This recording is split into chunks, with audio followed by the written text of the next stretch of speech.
দেখো সরাসরি স্ক্রিনে তোমরা নবম শ্রেণীর সেকেন্ড সেমেস্টার অর্থাৎ দ্বিতীয় পর্যায়ক্রমিক মূল্যায়নের গণিতের কোশ্চেনটা দেখতে পাচ্ছ। ফুল মার্কস তোমাদের রয়েছে 40, সময় তোমাদের রয়েছে 1 ঘন্টা 30 মিনিট। একের দাগে রয়েছে প্রতিটি প্রশ্নের উত্তর দাও, প্রশ্নের মান রয়েছে 1 করে 1 × 4 = 4।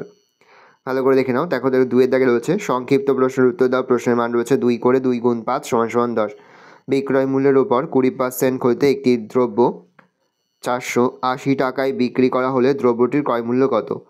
ওয়াই অক্ষের ওপর একটি বিন্দুর স্থানাঙ্ক লিখি 4 থেকে 2,3 এবং -1,2 বিন্দু দুটির দূরত্ব সমান। একটি অর্ধবৃত্তের পরিসীমা 36 সেমি হলে অর্ধবৃত্তের ব্যাসের দৈর্ঘ্য কত? একটি অবিচ্ছিন্ন পরিসংখ্যা বিভাজন তালিকার একটি শ্রেণীর মধ্যবিন্দু 42 এবং শ্রেণী দৈর্ঘ্য 10 হলে শ্রেণীটির উচ্চ ও নিম্ন সীমা কত?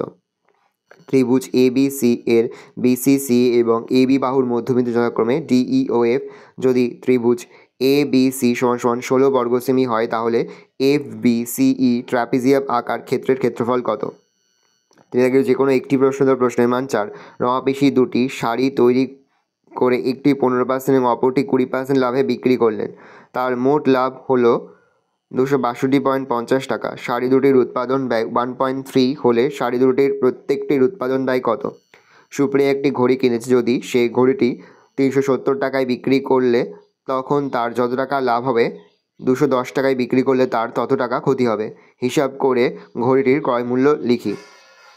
4 দাগে রয়েছে যে কোনো দুটি প্রশ্ন দাও, প্রশ্নের মান 3 করে 3 × 2 = 6। তিনটি দেওয়া রয়েছে, দুটি করতে হবে, প্রশ্নের মান রয়েছে 3 করে, দেখে নাও।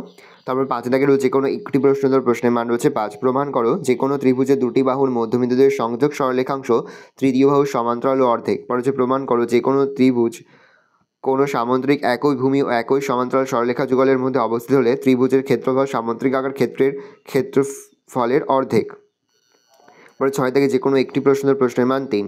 কোনো বৃত্তের AB ও CD দুটি ব্যাস। প্রমাণ করো ABCD একটি আয়তকার চিত্র। ত্রিভুজ ABC এর AD মধ্যমার উপর P যে কোনো একটি বিন্দু। প্রমাণ করো যে ত্রিভুজ ABP = ত্রিভুজ ACP। 7 থেকে যে কোনো একটি প্রশ্ন দুটি দেওয়া রয়েছে, একটি করতে প্রশ্নের মান রয়েছে 4। পরে হচ্ছে 8-এর দাগে নিচের পরিসংখ্যা বিভাজন ছকটি পরিসংখ্যা বহুভুজ অঙ্কন করো, প্রশ্নের মান 4। এই রয়েছে টোটাল তোমাদের সেকেন্ড সেমেস্টার অর্থাৎ দ্বিতীয় পর্যায়ক্রমিক মূল্যায়নের নবম শ্রেণীর গণিতের কোশ্চেন। এবার ভালো কোশ্চেনটা দেখে নাও।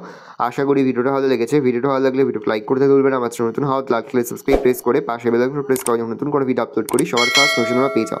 আর এই ভিডিওটা তোমার বন্ধু বান্ধবী আত্মীয় স্বজন সবার মধ্যে কিন্তু অনেক শেয়ার করে দেওয়ার বছর নবম শ্রেণীতে পড়ছে।